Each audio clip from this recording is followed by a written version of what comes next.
Hey there, out there in Rebel Land. It's Jen Saunders, and it's Wednesday. It's Wednesday, so welcome to another live and unscripted conversation. I'm super excited today to basically now have a guest who has, I think this is third time, so basically introducing Leah now as the co-host of Live and Unscripted, and I'm super excited to have a co-host. I mean, you all know we can sit here and chat and gab, but it's a lot funner. It's a lot more funner to have a buddy to do it with. So I'm actually going to bring Leah right on as we get into this and before we go into all the things. Coming out of the green room, there she is. Howdy, Leah. My gosh, I love that jacket. I know, right? I love this jacket. It's so comfy. It looks comfy and warm. Okay, so we have really cool things we're celebrating today on Live and Unscripted. But before we get there, just a little bit of housekeeping for those of you who may be new. Live and Unscripted, most of the time, is just what it says, live and unscripted program, where we're interviewing people without a script, so that inspiration and intuition can be the guide. I always ask one question at the beginning and then just let the conversation take a natural, flowing conversational course. And there really is so much yumminess that comes from conversations when they're real and they come from the heart. And so that's what this program is all about. We interview all kinds of people. We don't have a specific topic. We just find cool people who have beautiful messages or life stories and yummy nuggets to offer that we feel would be valuable for you to have, and either to take them and use them right away or to store them away until they're maybe of more value or of greater use to you. So we've had amazing guests, and we have a lineup of like just other amazing guests. Those words really got stuck in my mouth right there. So we always start off with just a little bit of breathing and a moment to get present, to be right here, right now, where all the magic can happen. So it's this opportunity to let go of what's already happened in your day, because we know lots of things have happened already in the day, and where you can let go of what you think is going to happen based off of your planner or the kids coming home from school or whatever it may be. So today it's box breathing. We're just going to stick with some box breathing today because it's easy, and it's something that you can very intuitively and easily engage with in your daily life and experience wherever you're at, whether you're in the office or you're just at home or you're in a car feeling a little bit of road rage. You can just pause and breathe. I know, I understand the road rage thing. Actually, when I do this in the car, I call it tail light meditation, because I see the tail lights, and if I'm feeling just that of traffic, I see a tail light and I'm like, just breathe. Just breathe. Bring yourself back to a more calm, present state of being. So here's what box breathing looks like. You're just going to breathe in for a slow 4 or 5 count, whatever works for you.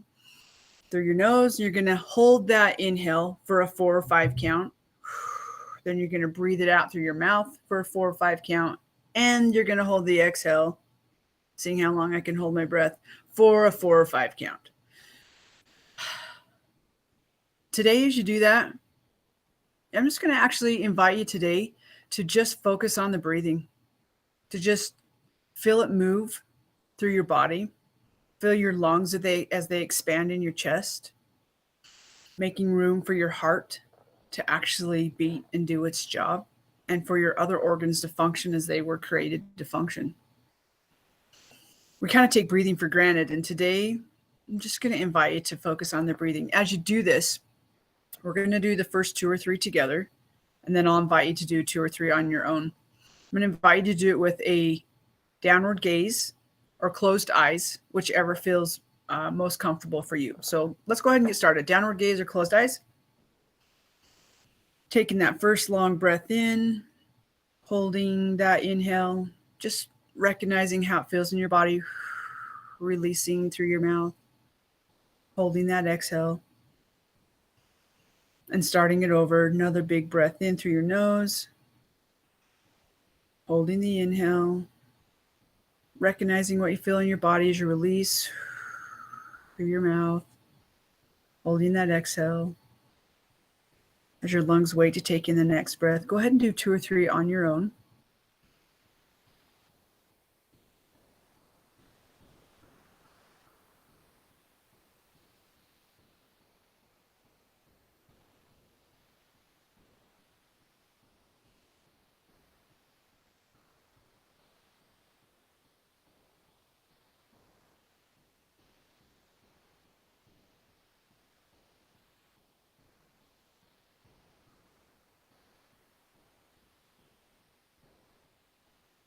Go ahead and finish up the set that you're in. Again, just noticing.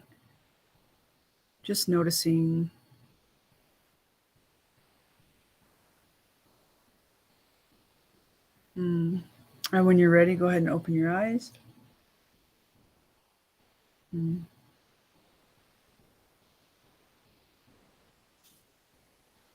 I love these moments right here because sometimes, I mean, I'm human too. I forget to do this in the day, especially when I'm excited and in the creation process, or I've got a lot of things that I'm wanting to get done. I get in and I get going, and sometimes I forget to just pause and be present. And this really doesn't take that long. So I'm just going to invite you to do your best to remember. 60 seconds is all it takes to slow down the heart, to slow down the mind, to slow down the breathing, and come back to a place where you can actually function in a really conscious space where answers are more easily found. And then to start elongating that into longer periods of your day. Not that you have to do the breathing for longer, but be able to take that feeling and that awareness, stretching it out into your activities. So because I have Leah on now and I have someone that I can pick on, I mean, ask for their participation. Leah, what do you experience? Like, what was your experience with just pausing? And in all fairness, I'm gonna just be real with this right now. I asked Leah some questions before we came on that may have caused her a little bit of angst. And so the breathing probably might have been helpful, so she doesn't want to punch me in the nose later. But Leah, I mean, let's be fair. I did some things that caused you to be in a space where breathing was probably really helpful. So would you be willing to share your experience right here, live and unscripted? Oh, Jen, you are amazing at doing these things. Yeah, definitely. Poking at the uncomfortable feels. I think it just helps me recenter and get me back to a place where I want to be. It's so easy to spin out in stories that we live in, stories that we tell ourselves. And it can be uncomfortable, but really just sitting in that, okay, I'm going to breathe. I'm going to focus on being here and now, not in those stories, but I'm just going to be here and feel my feet on the ground or feel the coolness of the wall behind me, or how my hair is tickling the side of my face. And I'm trying really hard not to play around with it. So it's just really bringing yourself back into your being, into right here, right now. Oh my gosh, I love it. Thank you for sharing. And thank you for like bringing up the pieces of like really recognizing where like the body awareness of that, like, oh, okay, I'm actually mindful that my feet feel like, for me, it's not the floor, it's the rails on my chair, or that, like you say, your hair tickling your cheek, and letting it be okay. Like, this is the thing about meditation. Sometimes I in my opinion, that people get really caught up in is it's like your mind's going to wander. Things like that are going to come. That's part of it. And just being mindful of that, and then getting back to breath or whatever you're focusing on, and and just continuing to bring yourself into present right here, right now. I love it. Thank you for sharing. Thank you for letting me put you on the spot with that. Which actually, you're going to be on the spot a whole lot today. No. I didn't really have a choice. you were kind of told, and I'm appreciating the fact that you're just going with the flow. Because guess what? Leah's she's got the hot seat today anyway. So why not just warm her right up? Today is huge celebration in the Righteous Rebels group and in Rebel Land. That is one of the things that we are really big on. We call it caw, like caw, like a crow. I didn't do that very well, but I don't care. It needed to be lower.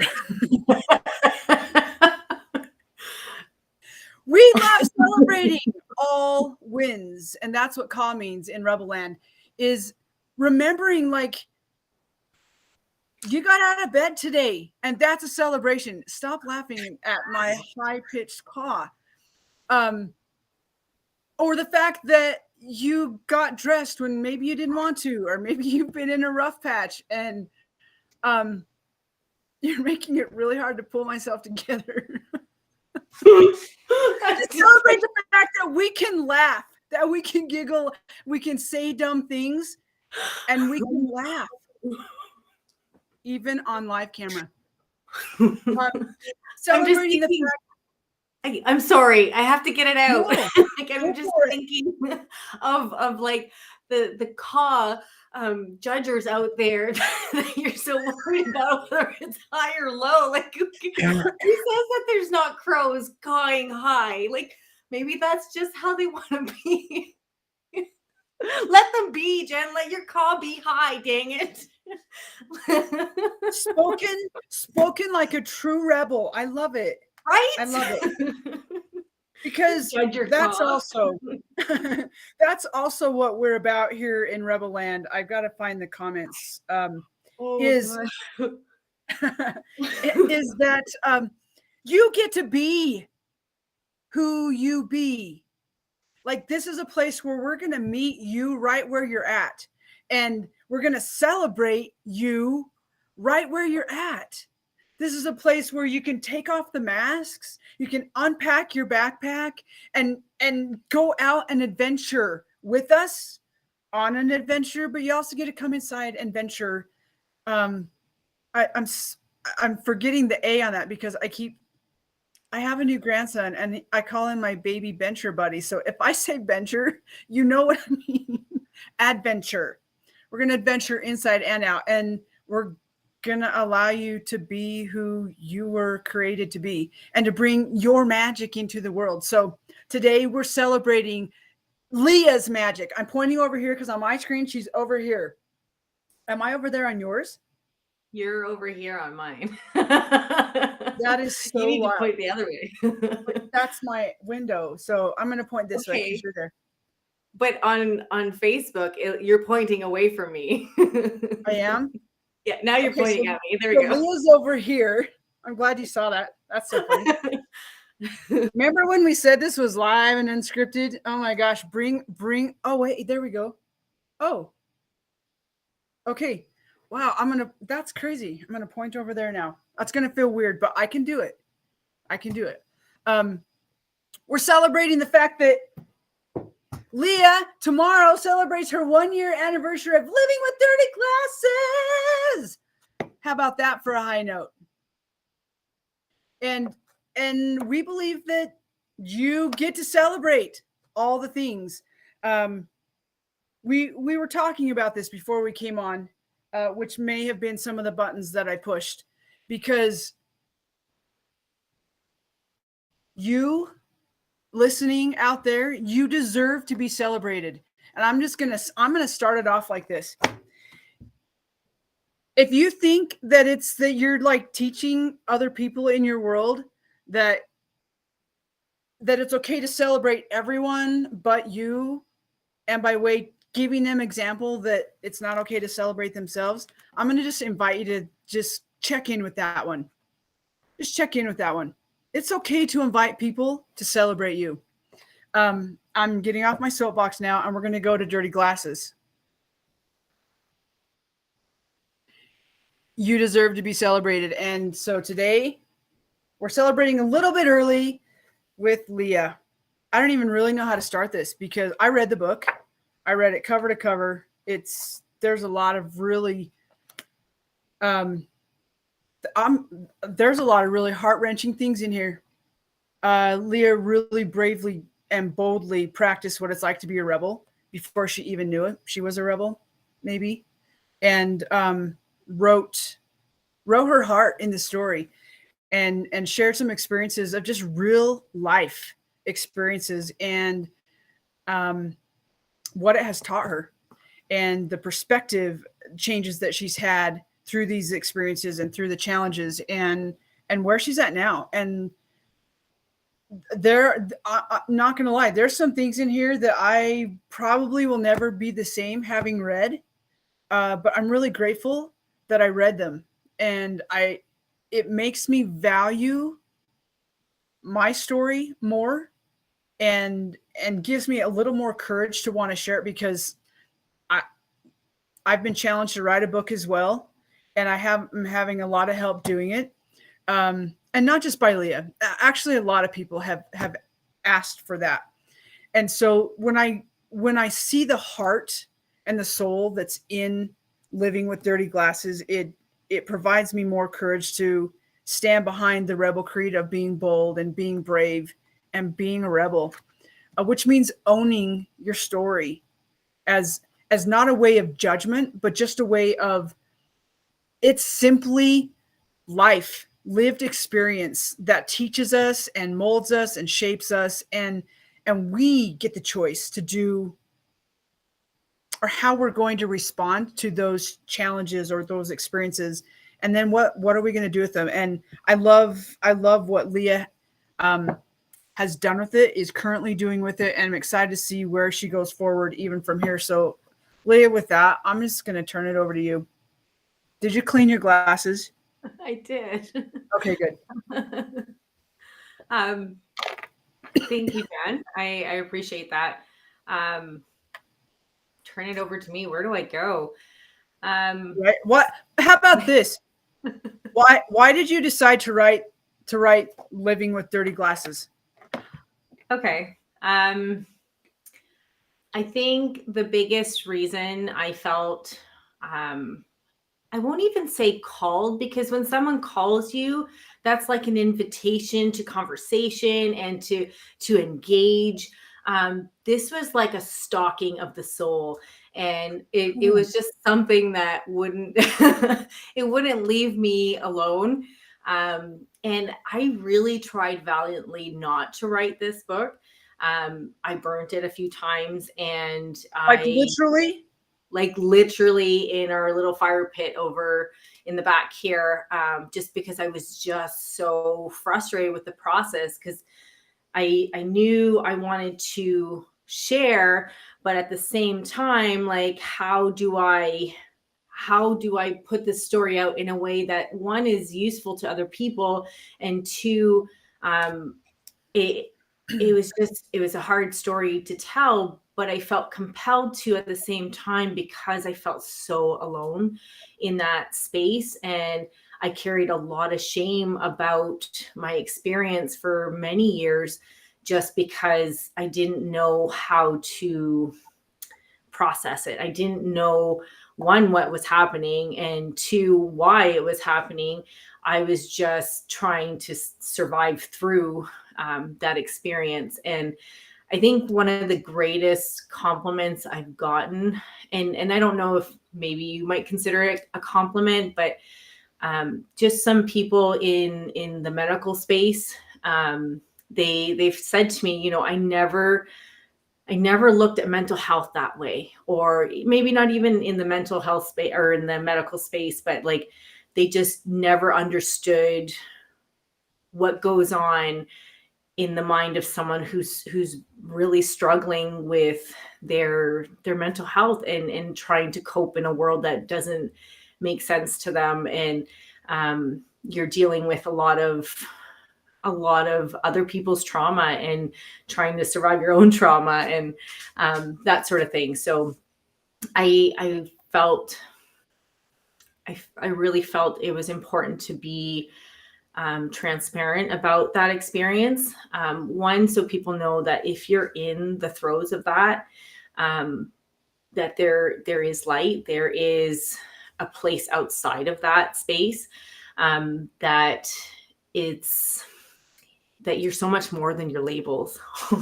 That one strikes a chord. But that you're so much more than your labels, and also for other people to understand, if you've never been in that space, how much it consumes your life and how much it consumes your thinking and your processes, and what makes sense to everyone else doesn't fit into your world, and it doesn't make sense. So that was the why behind that book. Okay, so there's a couple more questions that have popped up from that, and I think you can see the ones that are on there, and we will make sure that you have the link and the place that you can go to get your copy of Living with Dirty Glasses. Leah also has written a workbook that goes with that. I actually have not thumbed through the workbook, but we'll make sure that you have access to both of those places. Before you get to the question of how did you make the breakthrough to put your experience in book form, I don't know, maybe that's a better question to start with. You said that you were in a space. Part of the why was you felt alone in that space.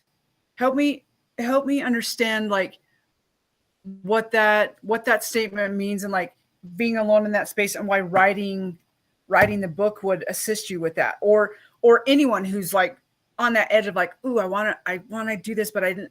Maybe it's just part of the breakthrough question. I think I meant that in the space of like, I wanted to write the book because I don't want people to feel as alone in going through that experience as I once did. Okay, yeah. But definitely writing a book is a very solitude experience. And to answer Ray's question is, breaking through that was really surrounding myself with other people who have written a book or who are in the process of writing a book. And it's such an amazing dynamic to be around people who've already done it, because they're doing the thing that you want to do. So when you go and you're being mentored by them, you don't really have ground for excuses to not continue on. And then when you have other people coming in just behind you, and you're kind of working with them, you can't say to them, oh, you can do this, and then not do the thing yourself. So it really propels you forward and helps you get over your internal temper tantrums of, this is hard, I don't know how. And it makes you step into, what if I did know how? What would that look like? What if I trusted this? What if I just keep showing up even though I don't want to sometimes, or this is just more challenging.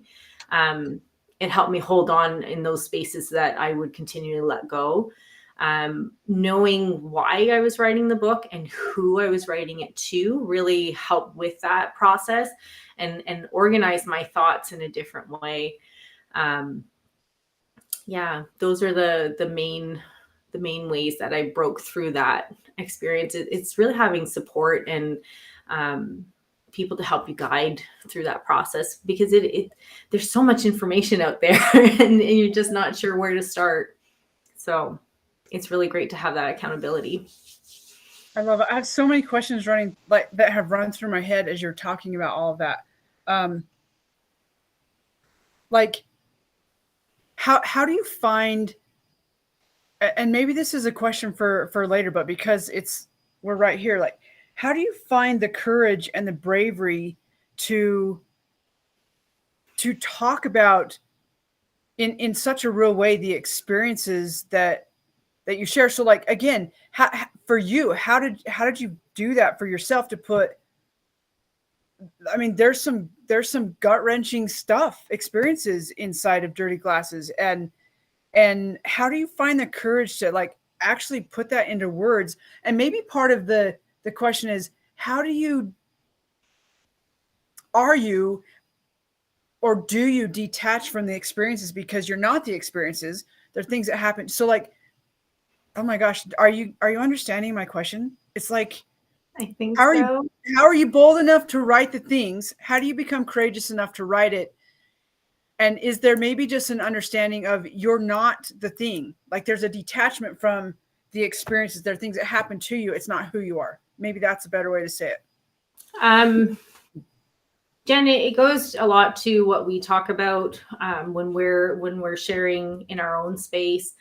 I've learned a lot with Brene Brown and the power of vulnerability, the power of your secrets can't survive the light. And I think it has really held me back in a lot of places in my life because I carried so much shame and embarrassment. And how could I do that? It also comes from a place of just self-love and understanding that I did the best that I could in that situation, in that environment, and just really owning that. And I think there's a lot of power to owning your story. It's who I had to be to get to where I am now. And there was a lot of powerful learning and growth that happened out of it. It's not the fairy tale. and there was a lot of my own internal demons I had to face. And I think it's something that we can all relate to say we're all facing our own experiences and our own traumas and our own hardships. And when we can speak words to it and internalize it in a way that makes sense and not justify, but fit into a new level of understanding of why. I think once we understand the whys behind stuff, we can heal through them. We can let those things go. We can look at life in a different perspective. And honestly, I think a lot of what I had gone through and that I carried into adulthood was because I still had the lenses of a little girl and what I believed relationships should have been or life should have been should have. And it was a humbling experience to look at my parents in a way that realized that they're human too, and they were doing the best that they could with their pain and their own baggage, and that we all have the same heartbeat, and we live under the same moon, and we experience these things together.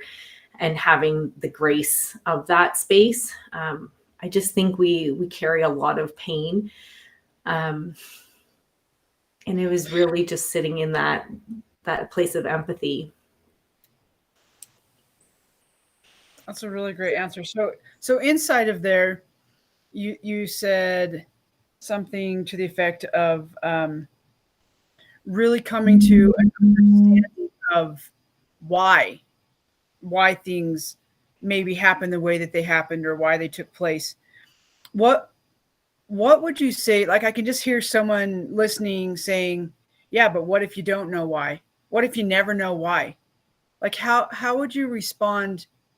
How would you respond to someone who comes to you and says, yeah, I had all these things, but I don't know why?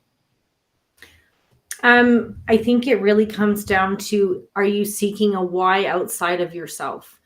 And it has to come from within yourself, because if you're seeking closure from someone else, you're always going to be seeking. And the why is, I feel, is coming to,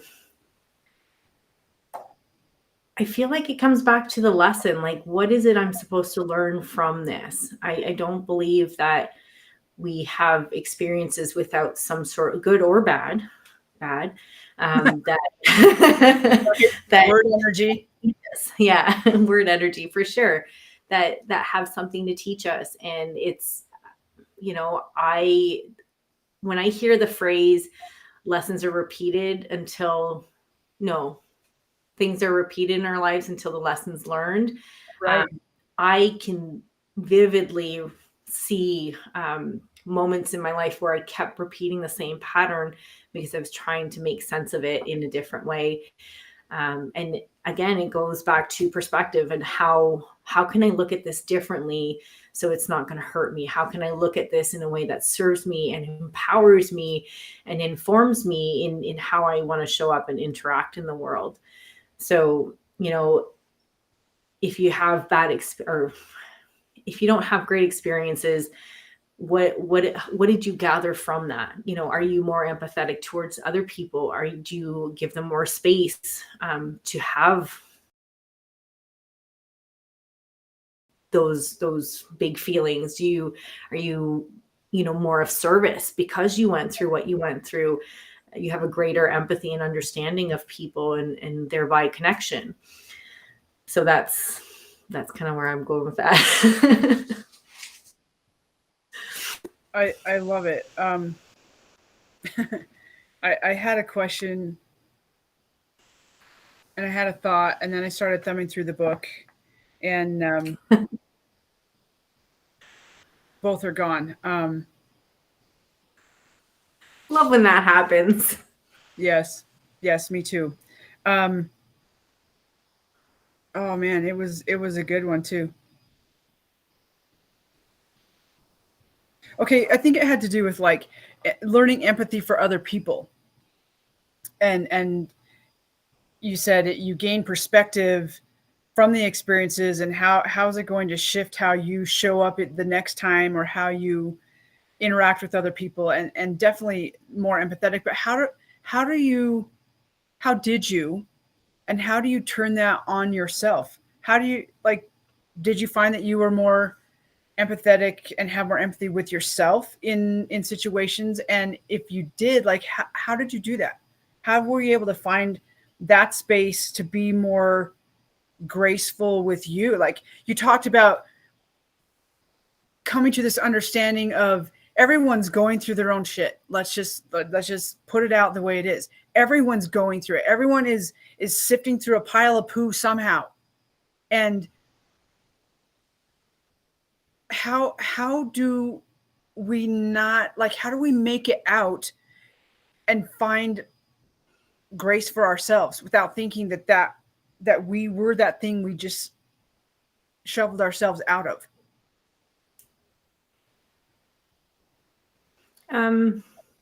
Like, you gave it to your parents, you gave understanding to your parents, like they were going through their own stuff. Maybe these people were going through their own, but how do you turn that on yourself?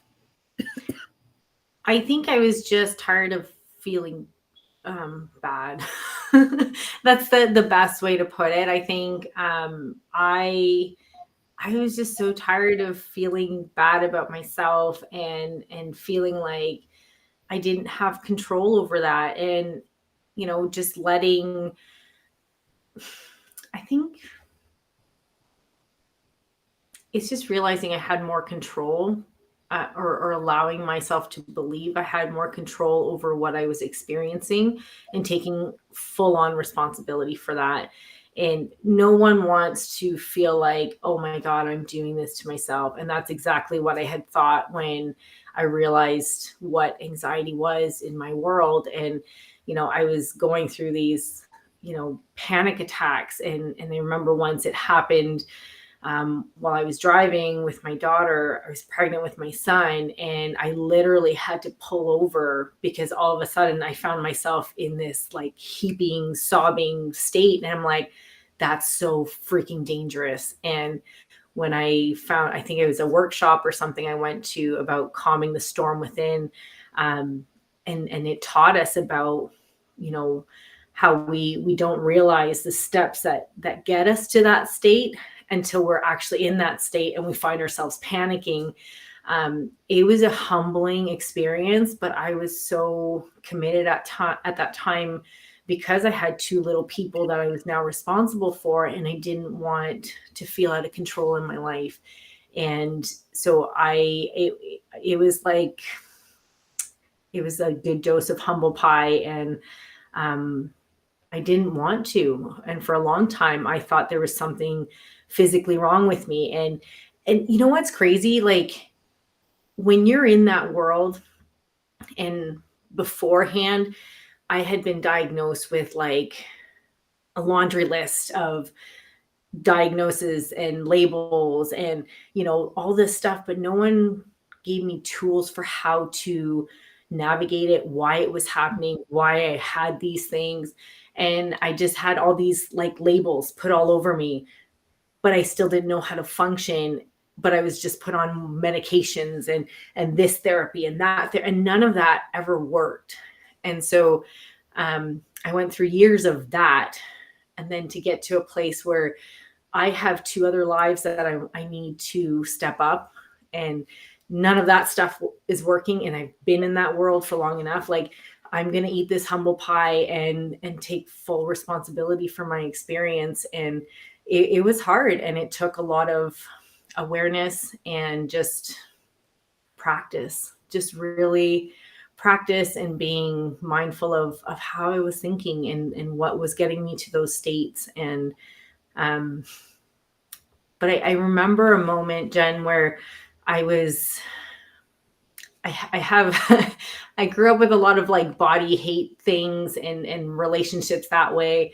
And I was having a day where like I hated myself and how I looked, and I just looked at myself and I'm just like a mess. And I'm like, why are you doing this? How is this working for you? Like, how is this going to provide value for you or your family or your clients? Like, what is it you're doing right now that's going to help anybody? So I'm like, this makes me feel bad. What if I just went the other way and just totally leaned into, what if I love myself? What if I gave myself grace? What if I said, you know what? This is the body you get to be in, and that's awesome. And, starting to say things instead of, I look like shit, like, damn girl, you look good. Like, just having a different, being your own best friend. And that, I think, was a big turning point for me in self-acceptance and just being happy with where I was at, and knowing that I could always work out and improve and like do things, but not in a place of to get something, but just so I feel good. So it's really chasing joy and what feels good. I don't know if I answered your question. Yeah, I think so. But I have another one that goes along with that, of like deciding, like making the conscious choice of I don't want to feel this way anymore, and I'm done thinking these things that create just icky feelings and emotions. Like, and I'm going to do this instead. I can hear, minds out there going, yeah, but when I say that, I don't really believe it. Can you talk a little bit to that? Like, did you believe it at first when you're like, damn, like check out that took some time. Like, it's still like that a little bit. I think it's really, I know how I feel when I'm putting myself down, and it's understanding that there's 2 sides of that coin. Like, I could put myself down. I already know that makes me feel bad and not want to show up, and it makes me want to hide. And what if I try the other side? Even if I don't believe it right away, it's coming from a place of gratitude. And it started with like, look, my feet are movable. I have, I have a body I can move, and just really sitting in gratitude that way. Excuse me. And it's just knowing that the other option is so available. And I bump up against people say, well, reality is that I don't have this, I don't have that, I'm not this, and I'm not that. But the reality is also, I have this, and I am this, and I can have that. And it's just making room for possibility over our limitations. I mean, what's that thing? If we fight for our limitations, we get to keep them. The flip side of that coin is also true. If we fight for our possibilities, we can keep those too. Oh, I love it. I love that we're talking about coins, and and that there's like 2 sides. I love that we're tossing in all of the, and this is the thing, we really strive to practice what we're presenting to you, and recognizing that, Leah and I've been talking about the possibility, we're taught duality, but maybe it's just all the same side of a coin, and one's a shadow side, one's a light side. So I appreciate you bringing that in. But also what I'm hearing you say is, in that particular coin, is looking at the lack, or being grateful for what, maybe it's being grateful for what you think is lack in the moment, and keeping your mind open to the possibilities of what's. So if I heard you correctly, it's a learning how to be grateful for where you're at and what you have in the moment, knowing that can change at any time. Yeah. And it could change to your detriment too. And knowing that that's a possibility, like I talk about an instance, like sometimes, is it called catastrophizing? Like if something bad happens, to put it in perspective, I think of how much worse that could have been. So it makes me grateful for what is. And it's not in a way of worry or sitting in anxiety. It's just, it's a way for me to be grateful. It's like, there was a time I was driving with my kids, and it was icy, and we literally hit a patch of ice, and we were like this across the highway. It was a major highway. Luckily, no one was coming. And we ended up facing traffic enough on the side of the road. But the car had died. Like the battery just gave up. And I was just so grateful we didn't hit anyone. We didn't roll over. We didn't go in the ditch. Like it was just being grateful for what didn't happen, and really putting it into perspective. Like it could have been so much worse. And I was so grateful it wasn't. So. I love it. Before we move on, I just want to say thank you to those who are watching us live. I see my good friends Jane and Ray and Lisa on here. There are a few others whose names have popped in and off. I just want to say thank you, and feel free to participate in this conversation. If you've got questions, or you have any kind of comment or experience that you want to share, pop it in the comments. We can see it, and we would love to have you be part of this conversation. So Leah, I'm gonna switch directions a little bit while we're talking about other people. First of all, this idea of being grateful for what has actually happened. I love that, because our minds are so trained to go to all of the crappy stuff, and they're like, oh my gosh, we just spun out with all the things, and this is crappy, and the car's not working. I love that you were able to like flip that to the, okay, here's the good of this situation. And I think it's such an important thing in all aspects of our lived experience. So I appreciate that. And I think another piece is this piece of having people in our lives, like the people who are watching us today live, or those who will watch it on the replay. And in your book, you talk about a really special person, and it's your grandma. And I was going to say it in Spanish, but I'm being a little Spanish shy, so I didn't. In here, you talk about a prayer that you would say together with her. Do you remember the prayer? Yeah, I do. Will you say it in Spanish? Angelito de mi guardia, dulce compañía, no me desampares ni de noche ni de día. Con Dios me despierto, con Dios me acuesto, en el alma del Señor y el Espíritu Santo. Amen. Yeah. We used to always say that just before bed. And it's just, that I wake up with God. I go to sleep with God. He's always with me. My grandma was very much, she let me know there was a different type of life to live. And she taught me what love was, and what full acceptance of your whole being was. And it really, it was just a special bond that I had with her. And I attribute a lot of who I am to her in that relationship and the experiences we got to have together. It's beautiful. I love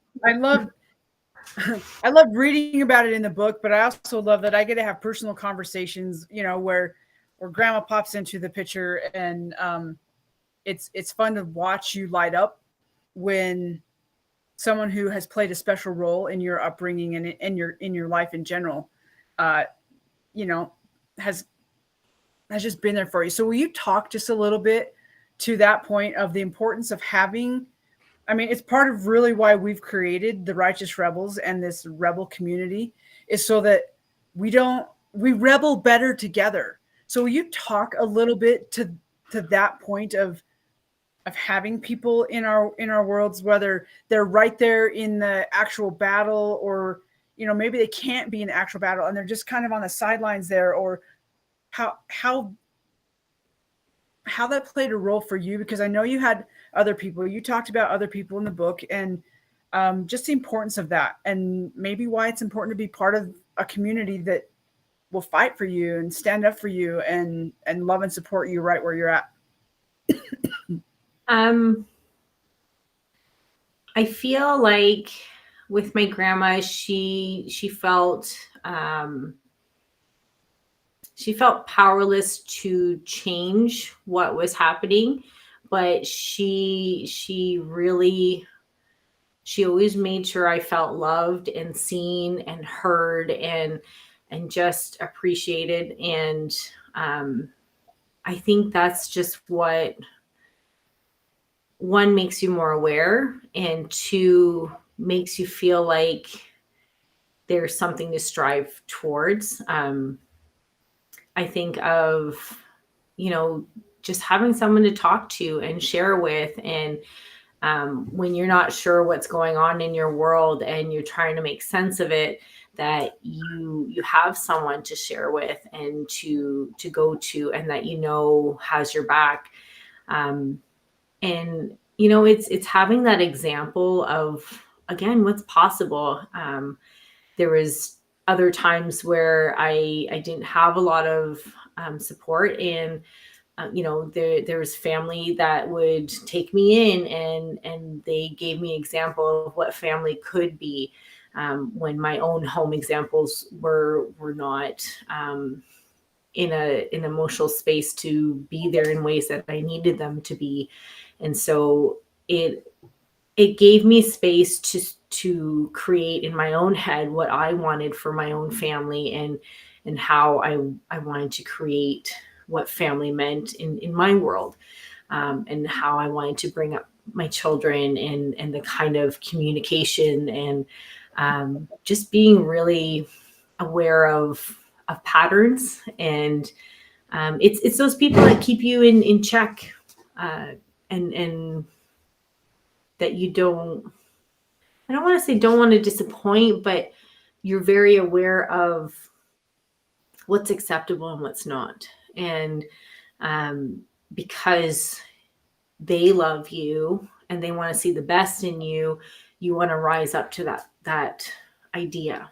And it's just really important to have those people in your life that you can be your full self, but that those same people will also challenge you to rise and challenge you to see the best in you that they see, that you might not always be presenting because you don't have that, you haven't gotten to that point to share. If that makes sense. Yeah. Well, I know, like, some of this stuff is like, we don't think about, like, wait a minute, how did that really assist me? And I haven't really formulated that into a smooth word set yet, but I appreciate you sharing that. Okay, so the next thought that comes to my mind is, you talk about, cleaning your glasses and having perspective, and you have little guides and things inside the book, plus you wrote the journal to go with it, the workbook. But if I remember correctly, there's a place in here where you talk to your younger self. and maybe I just made that up, but what would you say? Like sitting here now, what would you tell your younger self, or to the person listening to us who's riding a line, who's just on a struggle bus? Like what are the keys that you would give them, or the bits of wisdom to help them start, like to actually take off the glasses and put a cloth to them and rub them so they have the clean glasses and the different perspective, having cleaned your own? What comes to mind is it's rebel culture, and I think that's why it lights me up so much is that whole idea of being. And when we're in that struggle bus, it's because we know, maybe not consciously, but we know a part of us is living a life that's not in line with what we truly believe is made for us. And it's hard to try and fit in our spaces and in our worlds, and yet we deny ourselves because we're trying to survive that world. And so it takes courage to clean your glasses. It takes courage to step outside those lines. It takes courage to step into your own power. And there's a lot less resistance when we just kind of go with the flow and normalize what's happening. You know, a story comes to mind where, you know, like my dad was looking for his glasses, and at that point I had just come back home, and, you know, life had still gone the same from before I left. But once you live in another experience and you come back to your old experience, you can't unsee what you've seen. And, you know, it was confronting, and I couldn't be okay with that anymore, and I couldn't stay quiet anymore. So I guess my biggest thing I would tell myself, my younger self, is to stay strong, and that it's okay to have a voice, and you're allowed to have a voice, and that other people's discomfort doesn't make you wrong.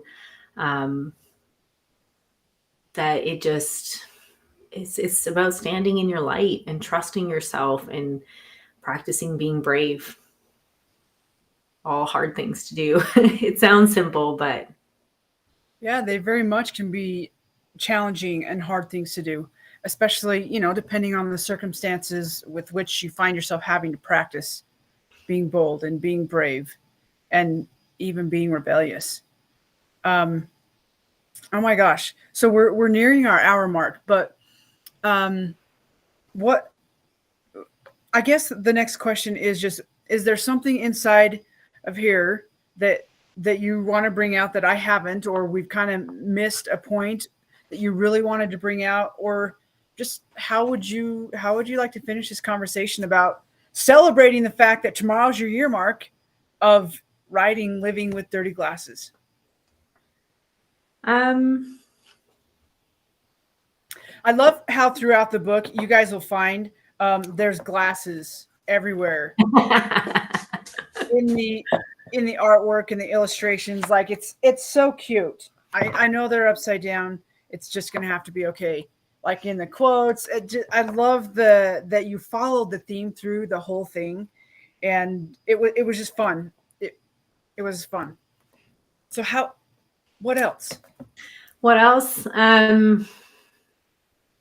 I think it goes back to conversations we've had, that sometimes it's scary to be brave, but once you see another light and another realm of possibility, that it's scarier to stay where you are and in that suffering, though it might be comfortable. And it goes back to that, you know, being the same and being in the safety of the same, or trying to stretch out and try something different so you can experience a different reality and a different sense of being, and one that makes you feel alive and in your truth, in your authentic self. I know that I hate using the word authentic now because it's such a buzzword, but your real self, your who you know to be true inside. It can be scary, but it's definitely, in my experience, it has been worth it. And the first step is always the hardest. Oh, that sounds like it could be a song. So this question is coming to mind. Having written your first book, and actually she has two, and a workbook and a journal, like Girl on Fire. Tell me about the vulnerability coma that may have come with, like, oh my gosh, I just did this, and I have one in my hand, and other people are going to read it, and not even just because you share deep, meaningful, challenging things, but anyone who writes a book, like, there's going to be a little bit of this vulnerability coma of, like, oh my gosh, I just put myself out in the world in this really big way. What was that like for you, and how did you move past that to a place where you could actually enjoy the celebration that it was in your hands? It's like a real thing. Other people can read it and see it and mark it up and talk about it. I think when the shift became less about me and more about who it can serve, I think I can't tell you the lightness you feel after accomplishing that, especially if you've held on to it for a long time. Just the space in your brain that it makes for other amazing projects and ideas and all that stuff to flow again. It was such a release and exhale.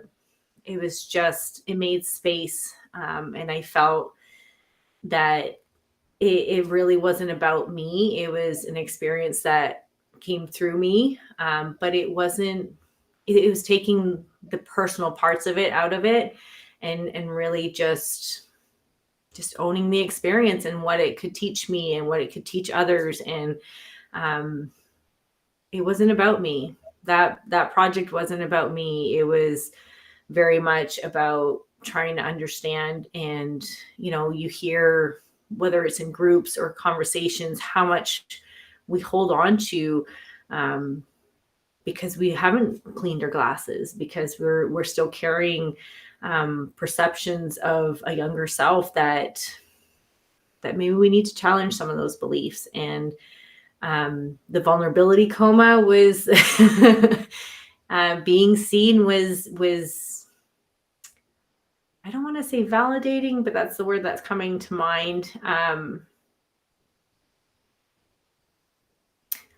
I found it really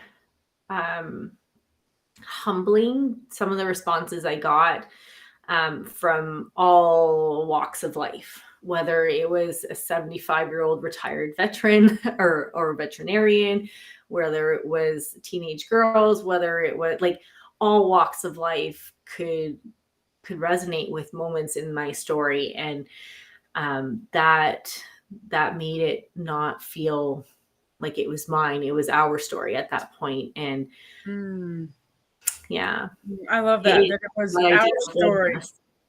Like, yeah, the humanness in all of our experiences. That's beautiful. Thank you. So how do you, I guess, last question, how do you intend, or how would you like to, or what do you envision for your experiences with living with dirty glasses and moving forward? How do you want to use what you've learned inside of this amazing Righteous Rebel community? I think really it's about what's possible, that we're not our stories that we tell ourselves. And we have the option to create a new story, and we have a choice to rewrite our stories in a way that's empowering and uplifting and can be of service to others. part of it is just being real, that, you know, I'm really opposed to labels. And although sometimes labels can really help us understand parts of ourselves, but I really rub up against attaching ourselves to labels and diagnoses, and because we're seeking for answers without us, like outside of us, sorry. But so much of what we can do comes from within us if we can brave the wilderness of our insides. So that's, oh my gosh. I love it. I love it. I love it, because really it goes into all of the things that you and I have been creating the last 8 weeks for the person watching, who's in that place of like, am I really brave? And I don't know if I want to like go into the wilderness literally or otherwise. And I'm telling you what, we've taken our lived experience and created amazing opportunities for you to stand up and be bold and be brave, and to do the rebellious act of learning to love yourself and to stand in your light and to do it in playful and creative ways. But here's the best part.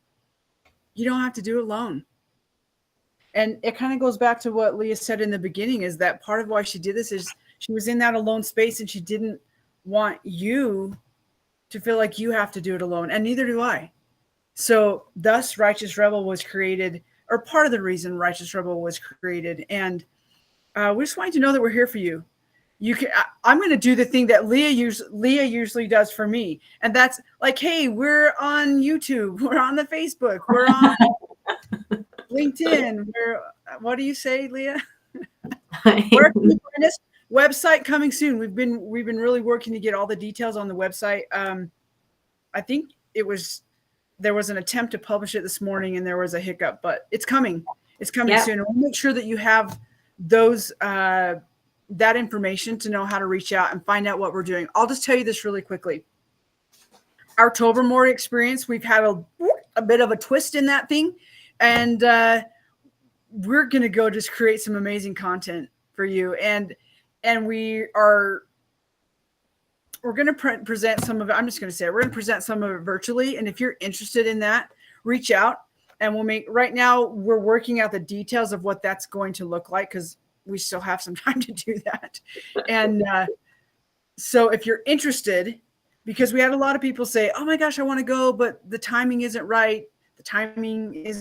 And so we're just going to create a way for you to be a part of that experience in a way that works for you in your timing. So if you're interested in a virtual experience of Tobermory, reach out, and we will make sure that you have the information to make sure that happens. We also have our Yosemite retreat, which is, say the name. I always want to call it the wrong name. Meraki. I always want to call it Meraki. Undamn-it experience. In June, we're having a Travel to Your Greatness in one of the most amazing, touched by very few humans experience. And in August, we're having a surviving leadership.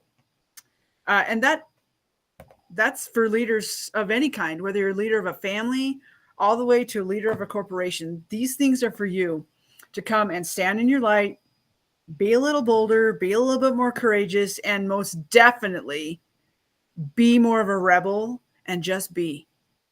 So we got lots of good things cooking. We would love to have you be part of it. Thoughts on that, Leah?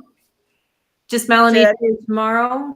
We'll share the show we were on this morning. So that's exciting. And if you want us to be on your show and share the things that we're working on, please reach out, and we'd love to share.